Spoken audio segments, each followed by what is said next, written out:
Baik, bismillahirrahmanirrahim. Assalamualaikum warahmatullahi wabarakatuh. Waalaikumsalam warahmatullahi wabarakatuh. Gimana kabarnya teman-teman semua? Alhamdulillah, luar biasa. Allahu Akbar. Baik, sebelum memulai pelajaran, alangkah baiknya kita berdoa terlebih dahulu. Boleh dipimpin oleh satu orang, Asri. Sebelum kita mengawali pelajaran hari ini, kami kita berdoa dan rutin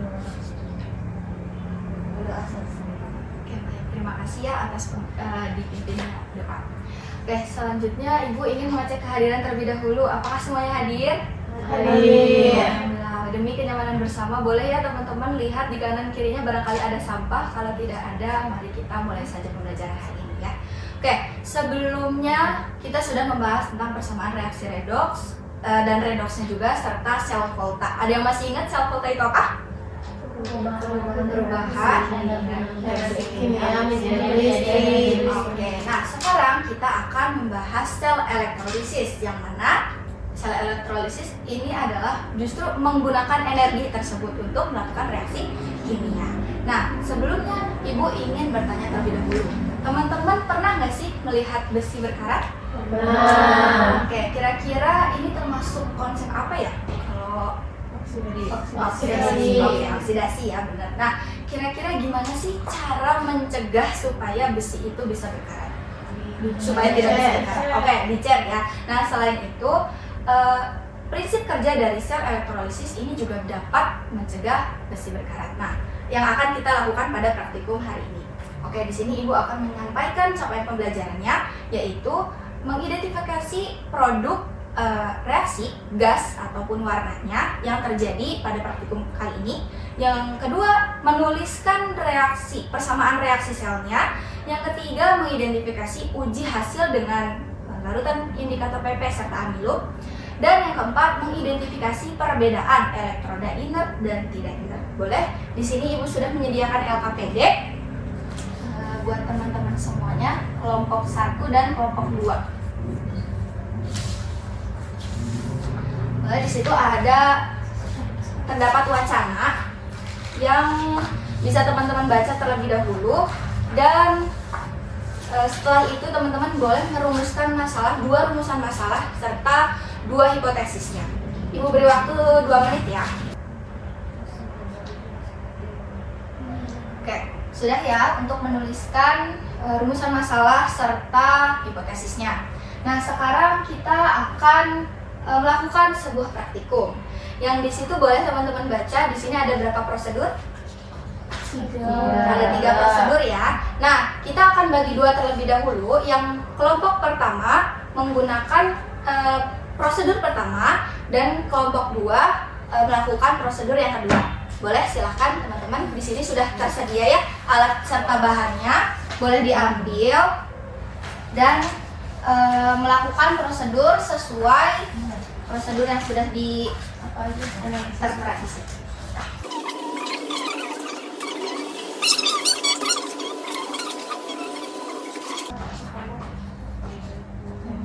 Boleh ya sambil dilakukan perangkaiannya yang sudah ada instruksinya di prosedur.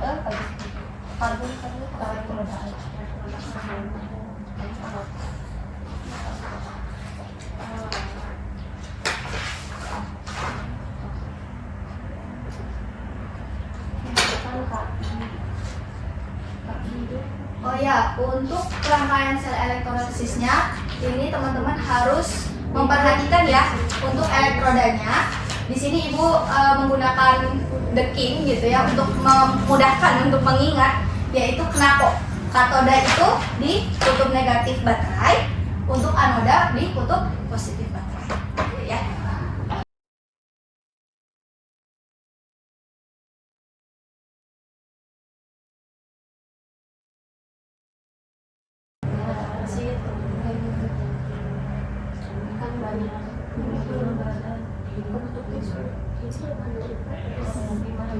Tapi di sini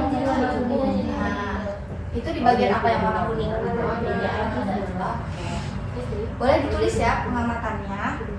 Nah, setelah kalian mengamati, apa sih langkah selanjutnya yang harus kalian lakukan? Oke, betul. Nah, kalau misalkan kelompok 2 selain pakai PP dan Amidum. Oke, di mana pakai PP-nya, di mana pakai amidumnya? Boleh dibaca. Oke, betul. Di sini sudah ada.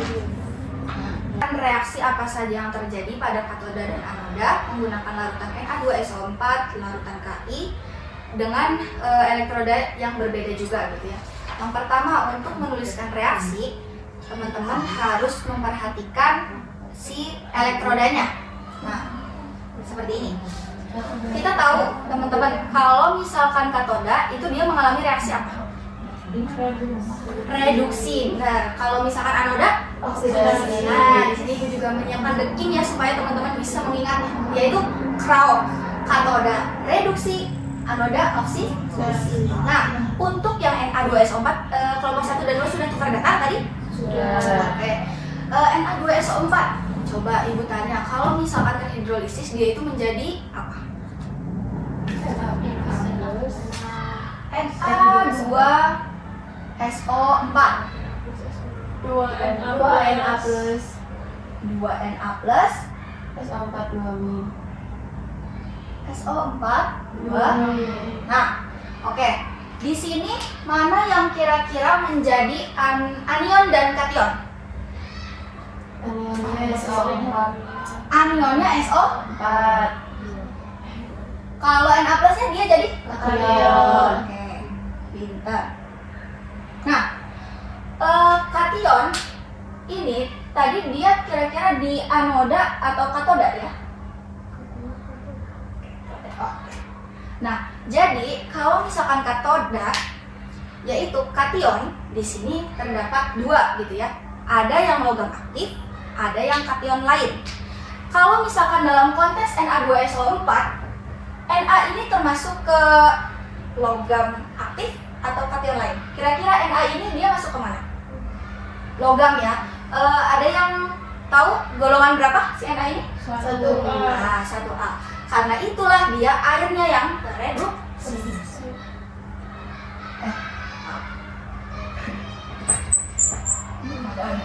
Kation. Katoda. Airnya yang tereduksi sehingga reaksinya adalah air 2H2O 2H2O liquid dan apa? 2 elektron karena dia reduksi ya. 2 elektron menjadi H2 gas dan 2 OH minyak. Nah, seperti ini. Makanya tadi kenapa di katoda pas teman-teman melakukan penetesan dengan indikator PP hasilnya apa? Warna merah muda. Berarti di sini mengindikasikan adanya hidroksida. Kalau hidroksida sifatnya asam atau basa? Basa. Indikator PP untuk mengindikasi apa? Asam atau basa? Basa. Sehingga warnanya menjadi berubah. Untuk anion, anoda. Kalau anoda dia reaksinya oksidasi. Nah, kita lihat di sini. Kalau anoda ini dia dipengaruhi oleh elektrodanya. Nah, boleh teman-teman lihat di sini. Takunya coba diangkat. Boleh dua-duanya? Salah satunya. Nah, apakah ada hasil yang berbeda? Warna pakunya menjadi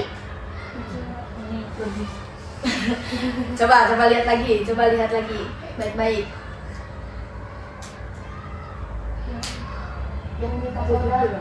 Ya, ada yang jadi gelap di anoda atau katoda? Di anoda, oke. Nah, makanya di sini di anoda dia terbagi menjadi 2. Ada anoda yang inert, ada yang anoda tak inert. Kira-kira ada yang tahu nggak inert itu apa, tak inert itu apa? Kalau inert tidak bereaksi atau stabil. Kalau tak inert bereaksi. Nah, di sini anion pada konteks Na2SO4 dia itu termasuk Na2SO4 tadi menggunakan elektroda apa? Coba kelompok 1 karbon, betul ya. Berarti dia termasuk inert atau tidak inert? inert ya. Nah, dalam konteks Na2SO4, apakah dia termasuk sisa asam oksi atau sisa asam lain? Sisa asam oksi. Kenapa oksi? SO4. SO4 2 min di sini ya. Oke. Berarti kalau misalkan air yang kalau misalkan asam oksi di sini Na2SO4 min, SO4 2 min, yaitu airnya yang teroksidasi. Berarti kita bisa tulis 2H2O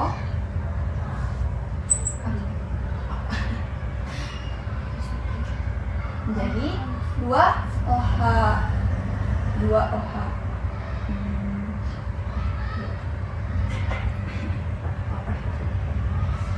2H2O.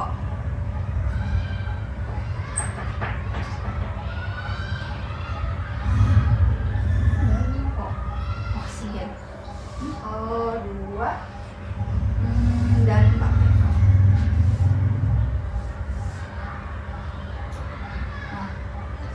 Nah, kemarin di reaksi oksidasi sehingga ini harus dijumlahkan. Nah, kira-kira setelah ini apa yang teman-teman lakukan? Menyamakan H+. Oh iya, sebelum 4H+. Aduh, Mbak.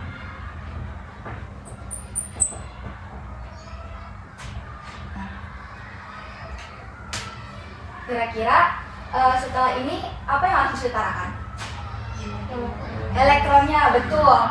Nah, berarti ini dikali berapa? Ini dikali berapa? Atas Terus 2. kali Bawah? 1. Nah, boleh ya dilanjutkan. Nah, tadi pada penetesan indikator PP, kira-kira mana yang warna merah, mana yang tidak berwarna? Yang tidak berwarna. Oke, benar. Boleh ditulis juga dan kenapa? Kira-kira. Kalau warna merah berarti Basah. dan yang kedua, KI menggunakan elektroda karbon. Kira-kira mengeluarkan gas apa ya? H2. Oke. Untuk yang terakhir, elektroda besi, kira-kira apa nih yang keluar gasnya? Oke, boleh ya ditulis. Sudah ya kelompok 2. Oke, boleh dituliskan kesimpulannya ya. Kelompok 2.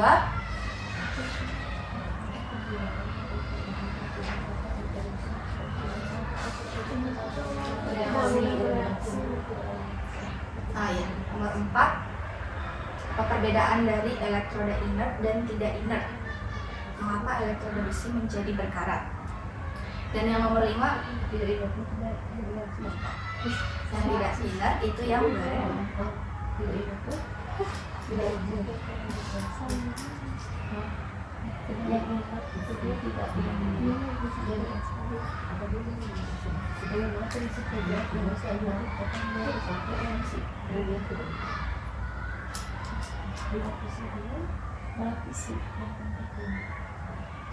Nah, oke, sebelum kesimpulan nih, Ibu ingin salah satu perwakilan dari kelompok ini menyampaikan apa sih hasil yang sudah kalian temukan pada percobaan kali ini.